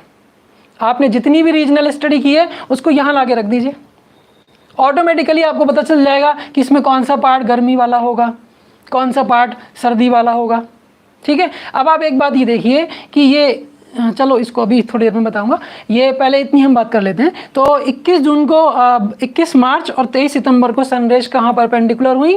भूमध्य रेखा पे हुई, जिससे क्या बनता है? इक्विनॉक्स बनता है, और पूरे ग्लोब पे दिन और रात बराबर होते हैं। ठीक है, और उसके बाद 21 जून को क्या होता है? सूर्य उत्तरी गोलार्ध में होता है, कर्क रेखा पर 90 डिग्री का एंगल बनाता है, तो उस समय उत्तरी गोलार्ध में सबसे बड़ा दिन होता है। ठीक है, सबसे बड़ा दिन और सबसे छोटी रात। उसके बाद 22 दिसंबर को सूर्य की किरणों का एंगल ऑफ इंसिडेंस, यानी आपतन कोण जो है वो कितना होता है? 90 डिग्री का होता है। तो 22 दिसंबर को क्या होता है? दक्षिणी गोलार्ध में सबसे बड़ा दिन और सबसे छोटी रात। अब आप देखिए, ये इंडिया की अगर लोकेशन है तो इस टाइप से, ऑस्ट्रेलिया की इस टाइप से है। मकर रेखा ऑस्ट्रेलिया के लगभग बीचों बीच से जाती है। तो अब आप देखेंगे कि जब भारत में गर्मी है उस समय ऑस्ट्रेलिया में ठंड हो रही होगी। मतलब कर्क रेखा, यानी आप देखेंगे इस वाली स्थिति को, कर्क रेखा पर क्या स्थिति हो रही है? कर्क रेखा के आसपास कोई शहर स्थित है तो आप देखेंगे वहाँ अगर 21 जून की स्थिति में गर्मी है तो ऑस्ट्रेलिया में आप देखेंगे मकर रेखा के आसपास उस शहर में ठंड हो रही होगी। इसके अपोजिट आप देखें 22 दिसंबर को, दिसंबर कहते ही हमें लगता है कि हमें ठंड का अनुभव होने लगता है। दिसंबर, जनवरी ये बोलते ही हमें क्या होता है? ठंड का अनुभव होने लगता है। लेकिन आप देखिए ऑस्ट्रेलिया वालों को वहाँ गर्मी का अनुभव, गर्मी महसूस करते हैं। क्यों? क्योंकि 22 दिसंबर को वो लोग, जो मकर रेखा है वो ऑस्ट्रेलिया के लगभग बीचों बीच से निकल रही है, तो 22 दिसंबर को सनरेज क्या होती हैं? मकर रेखा के ऊपर 90 डिग्री का एंगल बना रही होती हैं। इसलिए हम क्या कहेंगे, इसलिए ऑस्ट्रेलिया वालों को कैसा लगेगा? वहाँ गर्मी लगेगी। ठीक है, ये एक बहुत छोटा सा एग्जाम्पल था। पूरे ग्लोब में जितने भी कॉन्टिनेंट्स हैं या कंट्रीज़ हैं उनको आप इस चीज़ के साथ कोरिलेट करेंगे तो आपको अपने आप समझ में आएगा। आपने पढ़ा है कि पोल हमेशा जमे रहते हैं, आप देखिए रेज वहाँ पहुँच ही नहीं रही। ठीक है, अब आप एक बात और समझिए, आपने ये भी देखा है 6 महीने का दिन और 6 महीने की रात होती है। ये उत्तरी ध्रुव पे जब 6 महीने का दिन तब यहाँ 6 महीने की रात, जब यहाँ रात तब यहाँ दिन।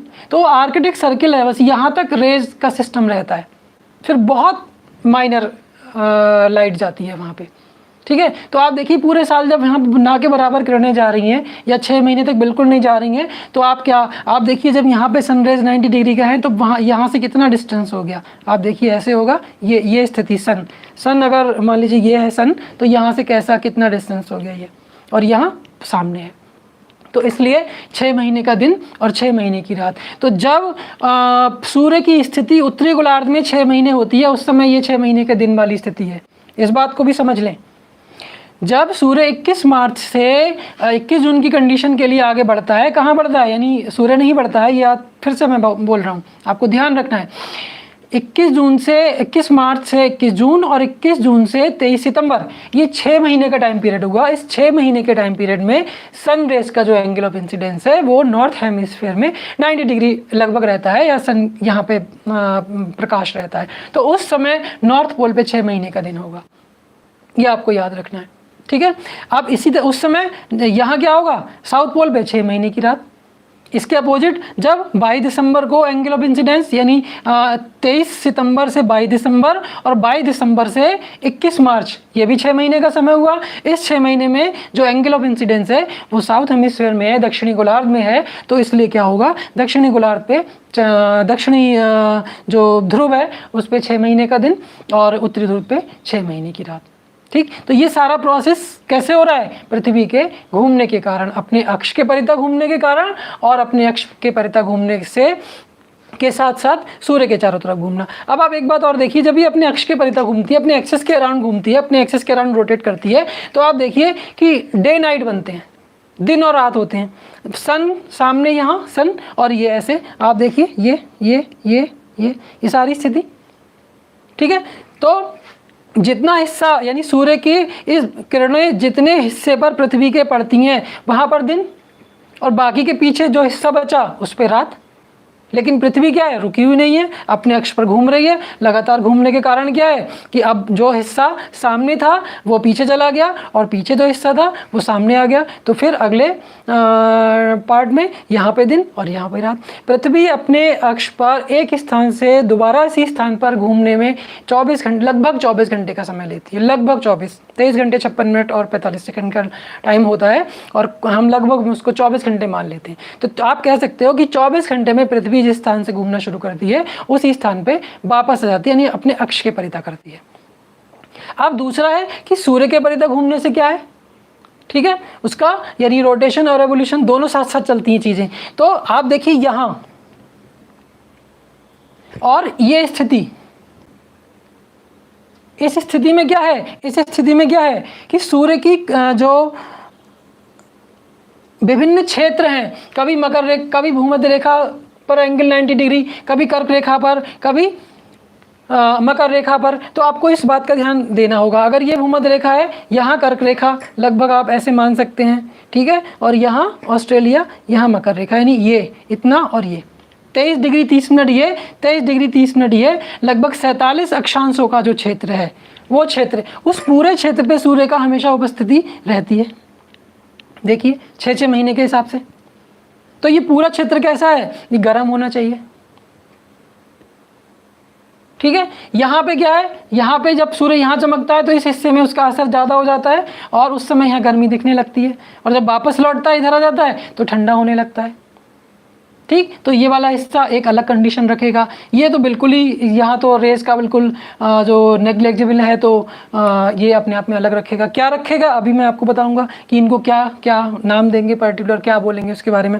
फिलहाल आपको इतनी बात ये ध्यान रखनी है कि जो ऋतु परिवर्तन है या जो मौसम से संबंधित जो घटनाएं, मौसम परिवर्तन आपको दिखाई दे रहा है, तो वो मौसम परिवर्तन ये इस कारण से हो रहा है, पृथ्वी का अपने अक्ष पर घूमने से दिन रात, और अपने अक्ष पर घूमते घूमते सूर्य के चारों तरफ घूमने से क्या बनता है, मौसम से संबंधित यानी ऋतु परिवर्तन होता है। आप जो देखते हैं कभी ग्रीष्म ऋतु, कभी शीत ऋतु, कभी शरद ऋतु, कभी बसंत ऋतु। बसंत ऋतु भी आती है, और बसंत ऋतु आपने देखा है कब आती है, मार्च के महीने में, ठीक है, फरवरी मार्च के महीने में बसंत ऋतु। तो उसको आप देखिए 21 मार्च को सनरेज 90 डिग्री का एंगल बना रही होती है इक्वेटर पे। तो उस समय हमारे यहाँ क्या होता है, बसंत ऋतु होती है। मैंने कहा ना थोड़ी देर पहले बताया आपको कि बहुत ज़्यादा ना तो ठंड होगी ना गर्म होगी, एक अच्छा सा मौसम होता है, सुहावना मौसम होता है, जो हमारे यहाँ लगभग, जिसको हम बसंत ऋतु बोलते हैं। तो उसको क्या बोलते हैं हम, स्प्रिंग इक्विनॉक्स। एक भूमध्य रेखा या विषुवत रेखा एकमात्र, या सर्किल, सॉरी रेखा नहीं सर्किल ही बोलना है, और आपको भी अपनी आदत में सर्किल डालना है कि हमें व्रत बोलना है। इक्वेटोरियल सर्किल, भूमध्य रेखीय व्रत, क्योंकि ये पूरा है, कंप्लीट है। आप देखिए यहाँ कोई रेखा कोई लाइन नहीं है, सर्किल है, ये सर्किल है, कंप्लीट सर्किल है, सारे सर्किल है यहाँ से लेके यहाँ तक। सिर्फ पोल पे जाके पॉइंट हो जाता है, नॉर्थ पोल और साउथ पोल पॉइंट हो जाते हैं, बाकी के सारे क्या रहते हैं, सर्किल रहते हैं। भूमध्य रेखा ग्रेट सर्किल या बृहद व्रत, बाकी के स्मॉल सर्किल होते हैं। ठीक है, तो आपको ध्यान रखना है कि 21 मार्च को जब 90 डिग्री का एंगल यहाँ बना रहा है तो भारत में क्या होता है, अपने या उत्तरी गोलार्ध में आप कर्क रेखा के आसपास कह सकते हैं बसंत ऋतु होती है। तो इसलिए इसको क्या बोल देते हैं, बसंत विषुव, क्योंकि विषुव हो रहा है। यहाँ पे चमकने से पूरे ग्लोब में दिन रात बराबर होंगे, ये बात बताई थी। बसंत विषुव यानी विषुव या इक्विनॉक्स, विषुव से विषुवत बना, इक्विनॉक्स से इक्वेटर बना। तो आप देखेंगे कि यहाँ ये कौन सा हुआ, बसंत विषुव यानी स्प्रिंग इक्विनॉक्स। और उसके बाद सितंबर में वो क्या होता है, इसको हम शरद बोल देते हैं, ऑटम बोल देते हैं, तो वो क्या होगा, शिशिर भी बोल देते हैं। ठीक है, तो जब 23 सितंबर को यहाँ चमकता है तो वो ऑटम इक्विनॉक्स या शरद, या आप शिशिर भी कह सकते हैं उसको, इक्विनॉक्स हो जाता है या विषुव हो जाता है। तो इन घटनाओं को भी आपको ध्यान में रखना है। ठीक है, नेक्स्ट हम ये सारी चीज़ें हो गई। 21 मार्च को 21 जून को 90 डिग्री का एंगल, और ये सारा आर्कटिक और अंटार्कटिक सर्किल, ये मैंने आपको बता ही दिया कि 66 डिग्री 30 मिनट उत्तरी गोलार्ध में जो व्रत है उसको हम बोल देते थे आर्कटिक सर्किल, जो आर्कटिक महासागर के नाम पे उसका नामकरण किया गया है।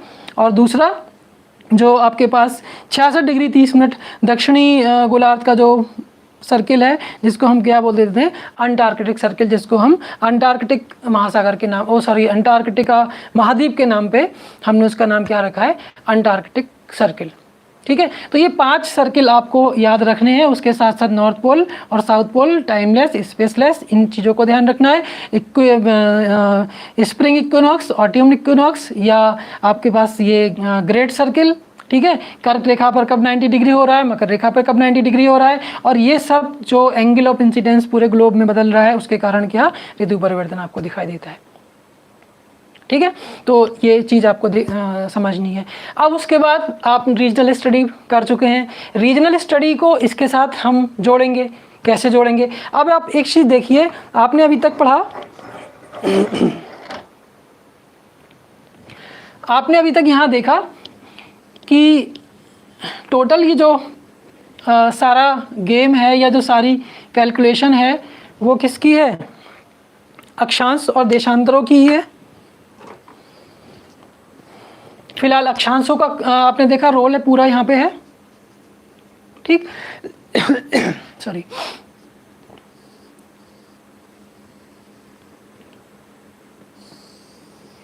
ये कर्क रेखा और ये मकर रेखा, ये आर्कटिक सर्किल, ये अंटार्कटिक सर्किल, ये साउथ पोल, ये नॉर्थ पोल। अब आप देखिए सनरेज जब यहाँ पे उनका एंगल ऑफ इंसिडेंस 90 डिग्री यानी टोटल इसमें वो शिफ्ट हो रहा है, कभी यहाँ कभी यहाँ, तो आप देखेंगे पूरे हिस्से में क्या हो रहा है, गर्मी की स्थिति है। और एक बात और है, आपने अक्षांश देशांतर जब पढ़े होंगे तब आपने पढ़ा होगा 2 अक्षांशों के बीच का जो क्षेत्र होता है उसको हम कटिबंध या जोन बोलते हैं। ठीक है, इसी तरह से 2 देशांतर के बीच का जो क्षेत्र होता है उसको हम, जैसे ये ग्लोब है हमारे पास, ग्लोब है, तो यहाँ पे आप देखेंगे देशांतर इस टाइप से, उत्तरी ध्रुव को दक्षिण ध्रुव से मिलाने वाली जो रेखाएं हैं, जो सर्किल हैं, वो क्या होते हैं, देशांतर होते हैं। तो इनके बीच का जो गैप है, इस गैप को हम बोलते हैं गोर या गोरे। ठीक है, और इसको हम बोलते हैं जोन या कटिबंध। जैसे कि कुछ टर्म आपने कभी भूगोल पढ़ा हो पहले, तो आपने सुना होगा कि उष्ण कटिबंध, शीतोष्ण कटिबंध, शीत कटिबंध, यानी ट्रॉपिकल जोन, टेम्परेट जोन और फ्रीज जोन, ये आपने जरूर सुना होगा। तो किस आधार पे हम उनको हमने नाम दिया है, तो आप यहाँ पे देखिए सीधी स्थिति, आपने देखा कि 21 मार्च से 21 जून, फिर 22 दिसंबर, फिर 23 सितंबर, तो पूरा जो एंगल जो रेज रही वो यही रही 90 डिग्री की। अब आप देखिए कि हमारे पास 6 महीने लगभग रहती हैं 90 डिग्री की, और पूरे टाइम 90 डिग्री नहीं रहती हैं, कुछ समय तक रहती हैं, तब भी हमें इतनी भीषण गर्मी लगती है। तो बाकी के हिस्से में भूमध्य रेखा के आसपास क्या होता होगा। ठीक है, इसलिए आपने देखा कि भूमध्यरेखीय लोग कैसे होते हैं, उनका जो स्किन का कलर है वो ब्लैक हो जाता है। हमारे यहाँ भारत में आप देख लीजिए, साउथ इंडिया में साउथ इंडियन कैसे होते हैं, उनकी स्किन का कलर ब्लैक हो जाता है। क्यों? क्योंकि पूरे साल उन्हें इस गर्मी से जो रेज हैं वो उनके ऊपर परपेंडिकुलर लगभग रहती हैं। ठीक है, तो वो सारी चीज़ों को प्रभावित करती हैं। तो इक्वेटर की जो परिस्थितियां हैं वो अलग हो जाएंगी, और जैसे जैसे वो कर्क रेखा और मकर रेखा की तरफ हम लोग बढ़ते आएंगे, जैसे जैसे अक्षांशों का नंबर बढ़ता जाएगा, ये चीज़ें क्या होती चली जाएंगी, चेंज होती चली जाएंगी। इसीलिए कहा था हार्टशॉन ने कि भूगोल वह विज्ञान है जो एक स्थान से दूसरे स्थान तक परिवर्तनशील स्वरूपों का वर्णन और व्याख्या मानव के संचार के रूप में करता है। ठीक है, तो आप देखिए कि ये, अब एक बात और ध्यान रखनी है कि टोटल हमारे पास यहाँ से यहाँ तक 90, यहाँ से यहाँ तक 90 लैटिट्यूड्स हैं, अक्षांश हैं, तो जिनको हम 3 कैटेगरी में बांट देते हैं। ठीक है, निम्न अक्षांश, मध्य अक्षांश और उच्च अक्षांश, low latitudes, middle latitudes and high latitudes. तो 0 to 30 नॉर्थ या साउथ, कोई भी, अगर आप नॉर्थ जा रहे हैं तो नॉर्थ, और साउथ जा रहे हैं तो साउथ। 0 to 30 आएगा लो लैटिट्यूड्स, निम्न अक्षांश, यानी 0 डिग्री से 1 डिग्री, 2 डिग्री, 3 डिग्री से 30 डिग्री तक निम्न अक्षांश, निम्न अक्षांशीय क्षेत्र, लो लैटिट्यूडनल एरिया। यहाँ इस बेल्ट में जो भी कुछ होगा तो आप कहेंगे निम्न अक्षांशों में ऐसा हो रहा है। अब आप देखिए कि इक्वेटर से 30 डिग्री तक जो भी होगा वो निम्न अक्षांश, दोनों तरफ, यहाँ भूमध्य रेखा से उत्तर और भूमध्य रेखा से दक्षिण, दोनों तरफ क्या होगा, निम्न अक्षांश बोले जाएंगे। 0 डिग्री से लेकर 30 डिग्री उत्तर, 0 डिग्री से लेकर 30 डिग्री दक्षिण तक। अब 30 डिग्री उत्तर से लेकर 60 डिग्री उत्तर तक क्या बोलते हैं, मध्य अक्षांश, और 60 डिग्री से लेके 90 डिग्री तक क्या बोल देते हैं, उच्च अक्षांश। यहाँ पे थोड़ा कभी कभी शिफ्ट भी कर लेते हैं, 30-35 हो जाता है, कभी 66 तक भी हो जाता है। 66 से यहाँ वो आगे पढ़ेंगे हम कि ऐसा कब किन परिस्थितियों में होता है, जब वो एंगल शिफ्ट होता है यहाँ पे तब होता है।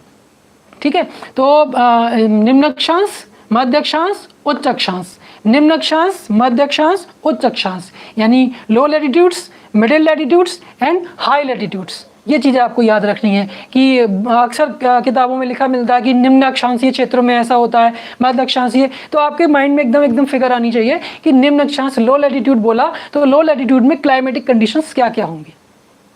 ठीक है, आपने देखा कि यहाँ से यहाँ तक सन की उपस्थिति रही, यहाँ से यहाँ तक सन की उपस्थिति रही, कर्क से मकर के बीच का जो क्षेत्र है वो पूरे साल गर्मी से प्रभावित रहता है, गर्मी रहती है, इसलिए इसको क्या बोलते हैं, संस्कृत में गर्मी को उष्ण बोलते हैं, तो इसको उष्ण बोल दिया। और 2 अक्षांश हैं, एक अक्षांशीय, एक अक्षांशीय, इनके बीच का क्षेत्र है, इसलिए इसको क्या बोल दिया, कटिबंध बोल दिया।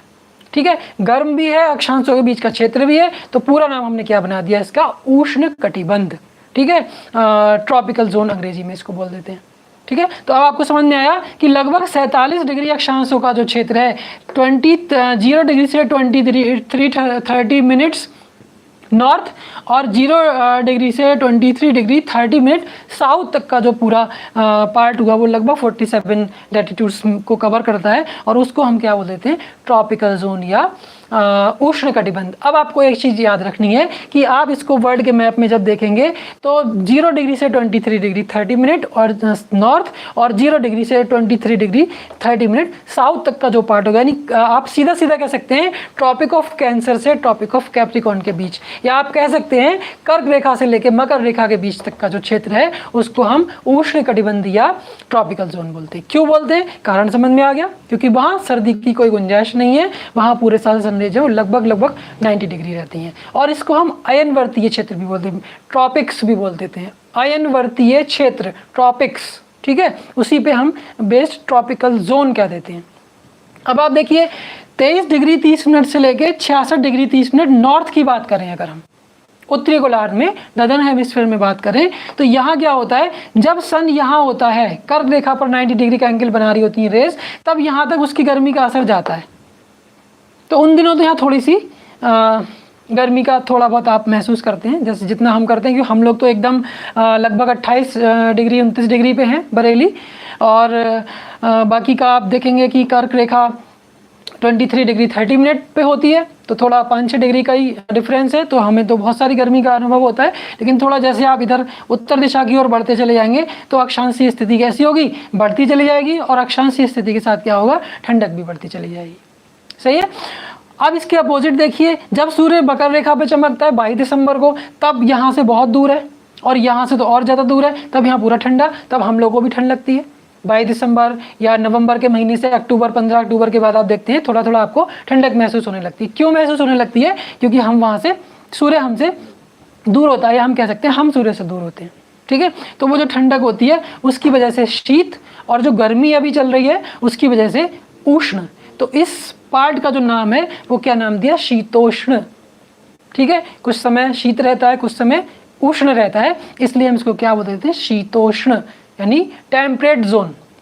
इस चीज़ को आपको ध्यान रखना है। तो भूमध्य रेखा से 23 डिग्री 30 मिनट उत्तर तक का एक एक गोलार्ध की बात कर लेते हैं अगर, तो भूमध्य रेखा से 23 डिग्री 30 मिनट जो कर्क रेखा तक का क्षेत्र है उसको हमने ट्रॉपिकल जोन या उष्ण कटिबंध कहा, क्योंकि यहाँ पूरे साल गर्मी रहती है। अब आप साउथ इंडिया देख सकते हैं, जनवरी में आप दक्षिण भारत जाना, जैसे ही आप कर्क रेखा को क्रॉस करोगे, भोपाल क्रॉस करोगे, आपको जो भी कपड़े आप पहन के जाएंगे धीरे धीरे करके उतारने शुरू कर दोगे।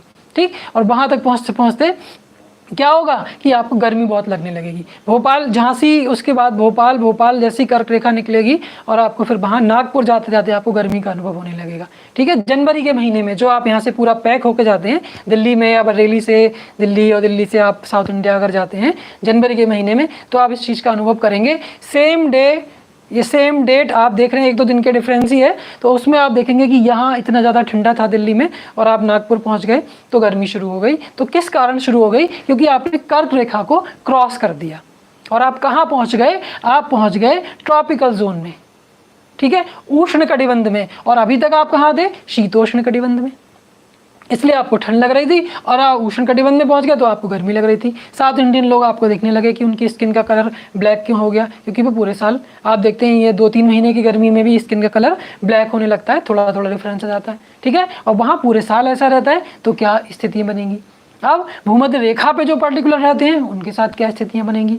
तो भूमध्य रेखा पर जो है, भूमध्य रेखा के पास 5 डिग्री उत्तर और 5 डिग्री दक्षिण। ठीक है, भूमध्य रेखा से 5 डिग्री उत्तर और 5 डिग्री दक्षिण तक का जो पार्ट होता है वो उसको हम इक्वेटोरियल जोन बोल देते हैं। भूमध्य रेखा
स्टार्ट।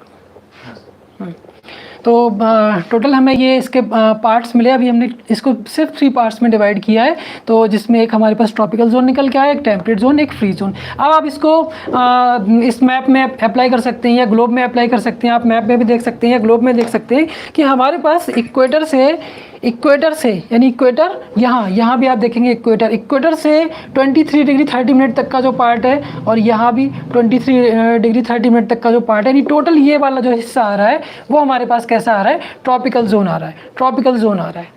इसके बाद यहाँ से यहाँ तक 23 डिग्री 30 मिनट से लेकर 66 डिग्री 30 मिनट तक का जो पार्ट आ रहा है वो टेम्परेट जोन आ रहा है, ठीक है, शीतोष्ण कटिबंध आ रहा है। तो अब आप पूरे ग्लोब को इन तीनों चीज़ों में बांट सकते हैं, 3 भागों में बांट सकते हैं, जिसमें आपको मिल गया कि एक आपको ट्रॉपिकल जोन मिला, एक आपको टेम्परेट जोन मिला और एक आपको फ्रीज जोन मिला, ठीक है। तो अगर आपसे कुछ पूछा जाए किसी स्थान का कोई अंतर यानी अक्षांश स्थिति भी पता है तो आप उसके बारे में सारा निकाल सकते हैं। मान लीजिए आपसे कहा जाए कि उसका अक्षांशीय नंबर 35 डिग्री है, तो आप उसके बारे में बताइए। तो आप देखेंगे 35 डिग्री कहाँ आएगा, यानी 0 से 23 डिग्री 30 मिनट तक का तो ये आया है, इसको ट्रॉपिकल बोला। इसके बाद ये जो पार्ट आ रहा है 23 डिग्री 30 मिनट से लेकर 66 डिग्री 30 मिनट तक का जो पार्ट आ रहा है वो क्या आ रहा है, उसके बीच में आ रहा है 35 डिग्री, यानी 35 डिग्री यहाँ कहीं होगा। तो सिंपल आपको एक बात पता चल गई कि ये जो प्लेस होगा उस प्लेस की जो क्लाइमेट होगी वो कैसी होगी, टेम्परेट होगी। वहाँ की जो वनस्पति की संरचना होगी यानी जो वेजिटेशनल स्ट्रक्चर होगा वो कैसा होगा, वो टेम्परेट टाइप का होगा। एक बड़े बड़े लेवल की बात कर रहा हूँ मैं, इसको माइन्यूट कैसे करेंगे, उसमें फिर बहुत सारे फैक्टर आएंगे, बहुत सारे फैक्टर कि हम उसमें एटीट्यूड भी देखेंगे, ठीक है। उसके बाद हम और जो फिजिकल स्ट्रक्चर है वो सरफेस का वो सब भी देखेंगे। लेकिन सिंपल अगर हमें कुछ ढूंढना हो तो हम इसको आसानी से ढूंढ सकते हैं कि ये प्लेस हमारा ट्रॉपिकल, ये प्लेस हमारा टेम्परेट, ये प्लेस हमारा फ्रीज। इनमें जो जो अक्षांशीय नंबर जहाँ जहाँ पे फिट हो रहा है उस हिसाब से हमें continents, countries, mountain, river, plateau, कोई भी चीज़ है उसके बारे में हमें यहाँ पे पता चल जाएगी। अगर कोई स्थान यहाँ के आसपास आ रहा है तो वो डेजर्ट है तो वो कैसा डेजर्ट होगा, हॉट या कोल्ड होगा। कोई यहाँ पे आ रहा है तो कैसा डेजर्ट होगा, ठीक है, हॉट होगा या कोल्ड होगा। ये सारी चीज़ें हमें इस तरीके से पढ़ने में सब क्लियर हो जाएंगी, ठीक है। तो आपने रीजनल स्टडी किया है तो रीजनल स्टडी को आप चाहे वर्ल्ड का हो चाहे इंडिया को हो, आप इस तरीके से ज़रूर उसके साथ कोरिलेट करेंगे कि वर्ल्ड में जो अर्थ का जो यूनिवर्स में अर्थ का जो एक लोकेशन है, उसके बाद वो अपनी एंगल कितना एंगल से झुकी हुई है और उस एक्सिस उसका, और उसके बाद वो उसका रोटेशन रेवोल्यूशन वो सब हो रहा है, उसके साथ साथ क्या क्या परिस्थितियाँ बनेंगी वो मैंने आज आपको सारा समझाया, ठीक है। उसमें कुछ चीज़ें लगभग सब हो गया। एक बात थोड़ी सी मैं आपको और बताना चाह रहा था भूगोल के बारे में। मैंने जैसे आपको बताया था सबसे पहले जो ग्रीक स्कॉलर थे जिनका नाम था एरेटोस्थनीज, उनके मुँह से एक शब्द निकला था जो जियोग्राफिया या जियोग्राफिका कुछ बुक्स में मिलता है, तो उसको आपको ध्यान रखना है। तो अगर ये क्वेश्चन कई बार आया है तो आपको अगर क्वेश्चन आता है कि सबसे पहले जियोग्राफी का शब्द को देने वाले व्यक्ति कौन थे तो आपको एरेटोस्थनीज लिखना है, ठीक है। अगर फादर ऑफ जियोग्राफी आता है, भूगोल के पिता, भूगोल के जनक, तो आपको हेक्टेटियस देना है, ठीक है। ये क्वेश्चन आए हुए हैं। और तीसरा आता है modern geography, father of modern geography यानी आधुनिक भूगोल के पिता कौन है, तो आपको अलेक्जेंडर वॉन हम्बोल्ट। ये सब नाम आगे अभी जैसे जैसे बढ़ते जाएंगे वो सब मिलेगा। इन तीनों चीज़ों का आपको ध्यान रखना है। तीनों क्वेश्चन आए हुए हैं और डिफरेंट कई सारे कॉम्पिटिशन्स में मैंने देखा है, तो ये अलग अलग तरीके से आए हैं कि सबसे पहले जियोग्राफिया या जियोग्राफी का शब्द देने वाले व्यक्ति कौन था, क्या नाम था, वो आपको एरेटोस्थनीज देना है सबसे, और भूगोल का पिता या फादर ऑफ जियोग्राफी देना है तो आपको क्या देना है, हेक्टेटियस देना है। क्यों देना है, क्या है रोल उनका, ये मैं आपको बाद में बताऊँगा, फिलहाल इतना आपको ध्यान रखना है। और अगर फादर ऑफ मॉडर्न जियोग्राफी कोई पूछता है तो आपको बताना है अलेक्जेंडर वॉन हम्बोल्ट। और ये जो मैंने चीज़ें आपको बताई, जैसे एरेटोस्थनीज या जो ग्रीक स्कूल या जो ग्रीक स्कॉलर्स का टाइम था उसको एंशिएंट क्लासिकल पीरियड बोलते हैं भूगोल में, भूगोल का प्राचीन चिरसम्मत काल। और जो अलेक्जेंडर वॉन हम्बोल्ट अभी आपको नाम बोला मॉडर्न जियोग्राफी के फादर, तो वो वाला जो टाइम पीरियड है वो मॉडर्न क्लासिकल पीरियड कहलाता है, ठीक। तो ये सब चीज़ें बाद में आगे आएंगी। फिलहाल आपको ध्यान ये रखना है कि भूगोल क्या है, भूगोल को हमें कैसे पढ़ना है, क्यों पढ़ना है, क्या क्या उसकी परिभाषाएं जो दी हुई हैं वो किस तरीके से किन टेक्निक्स पे बेस्ड हैं वो आपको देखना है, तभी आप भूगोल में इंटरेस्ट डेवलप कर पाएंगे, ठीक है। अगर आपको 7 महाद्वीप हैं, 4 महासागर हैं, इनके डिटेल देखना है तो आप इस ग्लोब पे उनको अप्लाई कर लीजिए। ग्लोब में उनकी स्थिति कहाँ पर है, वो किस अक्षांशीय स्थिति पर है, वो किस देशांतरीय स्थिति पर है, उनके बारे में आपको सारी डिटेल वहाँ से पता चलेगी, ठीक है। और उसके बाद हम भूगोल को जब हमने थोड़ा सा आगे बढ़ा तो उसकी 2 ब्रांच बनी, जिनमें से एक भौतिक भूगोल और एक मानव भूगोल। भौतिक भूगोल मीन्स फिजिकल जियोग्राफी और मानव भूगोल मीन्स ह्यूमन ज्योग्राफी। जैसे मैंने आपको पहली डेफिनेशन में ही कहा था कि भूगोल वह विज्ञान है जो पृथ्वी तल के एक स्थान से दूसरे स्थान तक परिवर्तनशील स्वरूपों का वर्णन और व्याख्या मानव के संसार में करता है। इसीलिए हमने इसकी दो ब्रांच बनाई हैं, एक फिजिकल और एक ह्यूमन, यानी भौतिक और मानवीय पक्ष। तो भौतिक भूगोल के अंतर्गत हम सारी ये घटनाएं पढ़ते हैं जो क्रियाएं अभी आपको बताई, और उसके साथ साथ आगे भौतिक भूगोल के भी आप जब ब्रांच बनाएंगे तो 4-5 ब्रांच बनेंगी, जिसमें से सबसे पहला भौतिक भूगोल के अंतर्गत हम पढ़ते हैं स्थल मंडल या लिथोस्फीयर। दूसरा, उस पर आप देख सकते हैं कि आप यहाँ पर आपको क्या दिख रहा है, स्थल और जल, स्थल और जल, ठीक है। और ये सब कहाँ है, पृथ्वी की सतह पे हैं, और उसके भौतिक विभाग हैं, ठीक है, फिजिकल फीचर है। तो इनको हम सबसे पहले पढ़ेंगे। तो इसको हम क्या पढ़ेंगे, स्थल मंडल को पढ़ेंगे तो लिथोस्फीयर, जल मंडल को पढ़ेंगे तो हाइड्रोस्फीयर। अब इससे सटा हुआ या इससे रिलेटेड या इसके सराउंडिंग जो वायुमंडल है इसका, उसको हम वायुमंडल के अंतर्गत पढ़ते हैं, जिसको हम एटमॉस्फेयर कहते हैं। तो फिजिकल में ये 3 ब्रांच बनी, लिथोस्फीयर, हाइड्रोस्फीयर एंड एटमॉस्फेयर। अब आप देखिए, अब बात आती है मैन, क्योंकि इसमें मैन भी आ गया, लिविंग थिंग्स भी आ गई। तो लिविंग थिंग्स के लिए क्या है, स्थल की भी ज़रूरत है, जल की भी ज़रूरत है, और एटमॉस्फेयर की यानी सांस लेने के लिए वायु की भी ज़रूरत है। तो वो उन तीनों को मिला के एक पार्ट नया बनता है, जिसको हम बोल देते हैं बायोस्फीयर या जैव मंडल या जीव मंडल। तो कुल मिला के भौतिक भूगोल के या फिजिकल ज्योग्राफी के हम 4 पार्ट बनाते हैं, जिनमें से एक लिथोस्फीयर या स्थल मंडल, दूसरा हाइड्रोस्फीयर या जल मंडल, तीसरा एटमॉस्फेयर या वायुमंडल, और लास्ट कौन सा, जीव मंडल या जैव मंडल या बायोस्फीयर, ठीक है।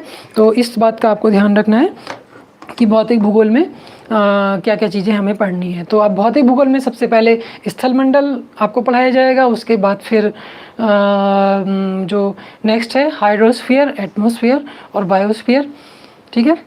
तो यहाँ तक मुझे लगता है आपको समझ में आ गया होगा, और अगर कोई आपकी क्वेरी हो तो आप उसको फिर कमेंट्स में आप डाल दीजिए, कमेंट बॉक्स में, उसको मैं शॉर्ट आउट करूँगा।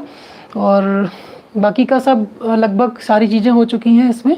अक्षांश और देशांतर क्या होते हैं वो आपको सारा आपने पढ़ लिया है, जिसमें हमारा जो पश्चिम से पूरब या पूरब से पश्चिम जो रेखाएं खींची हुई हैं उनको हम अक्षांशीय स्थिति वाली या अक्षांश बोलते हैं, और उत्तरी ध्रुव से दक्षिणी ध्रुव को मिलाने वाली जो रेखाएं हैं उसको अगर हम बना देते हैं तो वो देशांतर बन जाते हैं। अक्षांश हमारे क्लाइमेट या क्लाइमेटिक कंडीशंस या क्लाइमेटिक जोन्स को डिसाइड करते हैं, और देशांतर वो हमारे समय और यानी तिथि भी आप कह सकते हैं, समय को निर्धारित करता है, ठीक है। इनको पढ़ने का एक और चीज़ आप डेली लाइफ में, जैसे मैंने आपको बोला था कि कोई चीज़ है कहाँ भूगोल है वहाँ, यानी when we talk about where geography is there, तो उसमें आप देखेंगे डेली आपको कैसे, जैसे आप देखिए हम देशांतर की बात अगर करें तो आपने खरबूजा देखा होगा, देखा है, उस पर लाइन बनी होती है, फाक बनी होती है, वो लगभग ऐसी ही होती हैं। वो क्या है, वो देशांतर आप उनको मान सकते हैं। अब उसको खाने का तरीका आप देखेंगे, अगर आप उसको देशांतरीय काटेंगे तो अच्छा कटेगा। भूगोल डेली लाइफ में कहाँ है वो मैं आपको दिखाना चाह रहा हूँ, एक हल्का सा छोटा सा एग्जांपल देके। और अगर आप उसको अक्षांशीय काट देंगे तो क्या होगा, जो उसके बीज होते हैं सारे में फैल जाएंगे, गंदा हो जाएगा, और यहाँ अगर आप काटते हैं तो बिल्कुल सही निकलेगा। ऐसे ही आप अगर प्याज की बात करें, प्याज को आपको काटना है तो आप अक्षांशीय तरीके से काटेंगे तो उसके जो छल्ले हैं वो निकलते चले आएंगे, रिंग निकलते चले आएंगे सारे। देशांतरीय काट दिया तो फिर गड़बड़। नींबू है, उसको आप अक्षांशीय काटेंगे तभी उसमें रस निकलेगा, आपने उसको देशांतरीय काट दिया तो उसमें बिल्कुल नहीं निकलेगा। जो उसके अंदर एक मेम्ब्रेन होती है वो कटेगी नहीं, देशांतरीय काटेंगे, अक्षांशीय काटेंगे तभी कटेगी और आप उससे रस निकाल सकते हैं। तो वो क्या है, वो सब डेली लाइफ में कहाँ हमें किस रूप में भूगोल मिलता है, भूगोल देखने को मिलता है, क्या उसकी एक्टिविटी देखने को मिलती हैं, वो सब चीज़ें हम डेली लाइफ में देखते हैं, ठीक है। तो वो आप देखेंगे कि कितना एक सरल उदाहरण मैंने आपको दिया अक्षांश और देशांतर का, तो वो आपको ध्यान रखना है। फिलहाल हमारे टॉपिक में जो मेन रोल था अक्षांश और देशांतर का वो ये है कि अक्षांश हमें क्लाइमेटिक जोन्स, क्लाइमेटिक कंडीशंस बताते हैं किसी भी स्थान की, और जो देशांतर हैं वो उसकी समय को बताते हैं। समय को देशांतर आपने पढ़ा होगा, जिसमें आपने देखा वो प्राइम मेरिडियन से पूरी दुनिया का टाइम सेट होता है, 0 डिग्री को हम मानते हैं, और उसके राइट साइड वाला जो पोर्शन होता है वहाँ पे टाइम बढ़ता चला जाता है, और जो लेफ्ट साइड होता है वहाँ पे टाइम घटता चला जाता है। तो हालांकि अक्षांश देशांतर आप पढ़ चुके हैं तो मैं इसको दोबारा से रिपीट नहीं कर रहा। मेरा फोकस जो था वो अर्थ के मूवमेंट्स पे था। आपको ध्यान रखना है कि पृथ्वी की जो स्थिति है वो अपने अक्ष पर किस प्रकार की है, और उस स्थिति के साथ वो अपने अक्ष पर घूमती है, और घूमते घूमते वो अपने अक्ष के चारों तरफ, सूर्य के चारों तरफ चक्कर लगाती है। उस परिस्थिति में क्या होता है कि जो ये सारे दिन और रात और विभिन्न प्रकार की मौसम से संबंधित घटनाएं वो सारी होती हैं। ठीक है, उसके बाद ये मैंने आपको ये भी समझा दिया कि उपसौर और अपसौर वाली स्थिति कैसे बनती है। पृथ्वी एक बार सूर्य के सबसे पास और एक बार सबसे दूर, ये कैसे बनती है। तो उसका कारण मैंने आपको बताया कि पृथ्वी जो है वो इलिप्टिकल पाथ पे घूमती है, वृत्ताकार मार्ग पे नहीं घूमती है। ये आपको याद रखना है कि पृथ्वी सर्कुलर पाथ पे ना घूमकर इलिप्टिकल पाथ पे घूमती है, जिसके कारण एक बार वो पास और एक बार दूर की स्थिति बनती है। दूसरा, एक बात अभी बीच में आई थी कि भूमध्य रेखा पर उभार और इसके जो ध्रुव हैं वहाँ पर वो चपटी होती है। ठीक है, तो भूमध्य रेखा पर उभार, एक इसके लिए आपको फिजिक्स का नियम एक ध्यान रखना है कि जब कोई बॉडी एक सर्कुलर पाथ पे मूव करती है, यानी एक घूम रही है, वृत्ताकार मार्ग में घूम रही है, तब क्या होगा, उस पर दो बल काम करते हैं, एक सेंट्रीपिटल फोर्स और एक सेंट्रीफ्यूगल फोर्स। एक केंद्र से बाहर की तरफ और एक परिधि की तरफ, और एक परिधि से केंद्र की तरफ, यानी एक सेंटर टू सर्कमफेरेंस और दूसरा सर्कमफेरेंस टू सेंटर। तो आप जो भूमध्य रेखा पर उभार है, पृथ्वी जब आग का गोला थी उस समय जब घूम रही थी, तो उसके कारण क्या हुआ, इस जो सेंट्रीफ्यूगल फोर्स है उसके कारण पृथ्वी के भूमध्य रेखीय भाग जो है उस पर उभार आ गया, जिसको हम इक्वेटोरियल बल या भूमध्य रेखीय उभार कहते हैं। ठीक है, और यहाँ से यहाँ तक सारे जो भाग हैं उसके वो चपटे होते चले गए। पृथ्वी भूमध्य रेखा पर सबसे तेज गति से घूमती है, और जैसे जैसे वो ध्रुवों की तरफ जाएंगे उसकी गति कम हो जाती है। उसका एक छोटा सा एग्जाम्पल मैं आपको दे दूं, क्योंकि इसका जो इक्वेटोरियल सर्कमफेरेंस है ये आपका होमवर्क है, आप उसको चेक करेंगे। इसका जो इक्वेटोरियल सर्कमफेरेंस है वो कितना है वो आपको याद करना है। ठीक है, उसके बाद कुछ गैप लेके आप देखेंगे 10 डिग्री या 15 डिग्री अक्षांश पर कोई भी अक्षांश ले लें, उसका सर्कमफेरेंस कितना है, फिर 40 डिग्री पे ले लें, फिर 60 डिग्री पे ले लें, फिर लास्ट में 80 और 90 पे आप जाएंगे। तो आप देखेंगे वो किसी स्थान से, अभी मैंने आपको बताया था कि पृथ्वी एक स्थान से दूसरे स्थान की तरफ पृथ्वी अपने किसी भी स्थान से घूमना स्टार्ट करती है और वापस उसी स्थान पे 24 घंटे में आती है। ठीक है, तो जो भूमध्य रेखीय भाग है वो भी 24 घंटे में आ रहा है, जो 20 डिग्री अक्षांश का भाग है वो भी 24 घंटे में आ रहा है, जो 40 डिग्री का है वो भी 24 घंटे में आ रहा है, जो 60 डिग्री का है वो भी 24 घंटे में आ रहा है, 90 डिग्री वाला भी 24 घंटे में आ रहा है। तो इसका मतलब क्या हुआ कि ये बहुत बड़ा एरिया है, बहुत बड़ा पार्ट है, यानी जो इसकी लंबाई बहुत ज़्यादा है, तो ये भी उतने टाइम में आ रहा है। ठीक है, ये भी, इसके बाद जो और सर्किल, छोटे सर्किल है वो लगभग एक बराबर टाइम में आ रहे हैं। इसका मतलब क्या है, जो बड़ा सर्किल है उसकी स्पीड तेज है, ज़्यादा है, और जो छोटा सर्किल है उसकी स्पीड कम है। इसीलिए क्या होता है, जो पूरा टाइम जो है 24 घंटे में सारे के सारे सर्किल एक जगह आ जाते हैं। दूसरा, भूमध्य रेखा को हम बृहद या ग्रेट सर्किल बोलते हैं, और उसके बाद जैसे जैसे हम उत्तर या दक्षिण आना शुरू करेंगे तो क्या होगा, वो सर्किल छोटे होते चले जाएंगे, उन सभी सर्किल को स्मॉल सर्किल कहेंगे, और लास्ट में जो हमारा नॉर्थ पोल या साउथ पोल आता है उसको हम एक पॉइंट का रूप देते हैं, जिसको हम टाइमलेस और स्पेसलेस, समयविहीन और स्थानविहीन कहते हैं। और देशांतर का आपने पढ़ ही लिया है सब, और कुछ ऐसा खास नहीं बचा।